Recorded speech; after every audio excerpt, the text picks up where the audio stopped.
ಮಧ್ಯಪ್ರಾಚ್ಯ ಸಂಘರ್ಷಕ್ಕೆ ಕಡಿವಾಣ ಹಾಕುವ ಉದ್ದೇಶದಿಂದ ಪಾಕ್ ರಾಜಧಾನಿಯಲ್ಲಿ ನಿಗದಿಯಾಗಿದ್ದಂತಹ ಅಮೆರಿಕ ಇರಾನ್ ನಡುವಿನ ಬಹುನಿರೀಕ್ಷಿತ ಎರಡನೇ ಹಂತದ ಮಾತುಕತೆ ಶನಿವಾರ ಹಠಾತ್ ರದ್ದಾಗಿದೆ. ಇಸ್ಲಾಮಾಬಾದ್ಗೆ ಆಗಮಿಸಿದ್ದಂತಹ ಇರಾನ್ ವಿದೇಶಾಂಗ ಸಚಿವ ಅಬ್ಬಾಸ್ ಅರಾಗ್ಚಿ ಅವರ ನಿಯೋಗ ಈಗ ಅಮೆರಿಕ ನಿಯೋಗ ಬರುವಂತಹ ಮುನ್ನವೇ ರಷ್ಯಾ ಹಾಗೂ ಟರ್ಕಿ ಪ್ರವಾಸಕ್ಕೆ ನಿರ್ಗಮಿಸಿತು.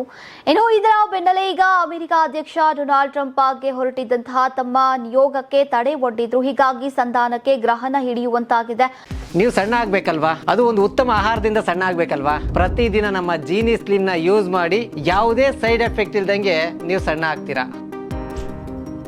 ಅಲ್ಲದೆ ಮುಂದೆ ಮತ್ತೆ ಯುದ್ಧವೋ ಅಥವಾ ಸಂಧಾನಕ್ಕೆ ಹೊಸ ದಿನಾಂಕ ನಿಗದಿ ಆಗುವುದು ಎಂಬ ಪ್ರಶ್ನೆ ಸೃಷ್ಟಿಯಾಗಿದೆ.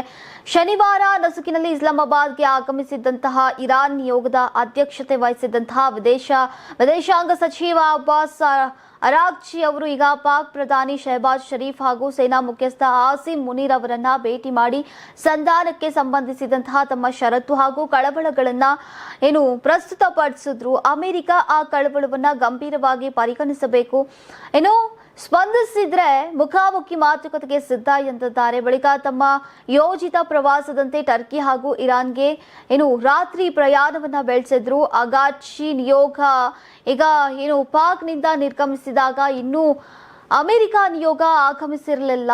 ಆದರೆ ಇರಾನ್ ಟೀಮ್ ನಿರ್ಗಮನ ಹಾಗೂ ಬಿಗಿಪಟ್ಟು ಗಮನಿಸಿದಂತಹ ಅಮೆರಿಕ ಅಧ್ಯಕ್ಷ ಡೊನಾಲ್ಡ್ ಟ್ರಂಪ್ ಅಮೆರಿಕದ ಸಂಧಾನಕಾರರಾದಂತಹ ಸ್ಟೀವ್ ವಿಟ್ಕಾಫ್ ಮತ್ತು ಜೆರೆಡ್ ಕುಶ್ನರ್ ಇರಾನ್ ಜೊತೆ ಮಾತುಕತೆ ನಡೆಸೋಕೆ ಪಾಕಿಸ್ತಾನಕ್ಕೆ ಭೇಟಿ ನೀಡೋದಿಲ್ಲ, ಮುಂದಿನ ಆಯ್ಕೆ ನಮ್ಮ ಕೈಯಲ್ಲಿದೆ ಅಂತ ಘೋಷಿಸಿದ್ರು.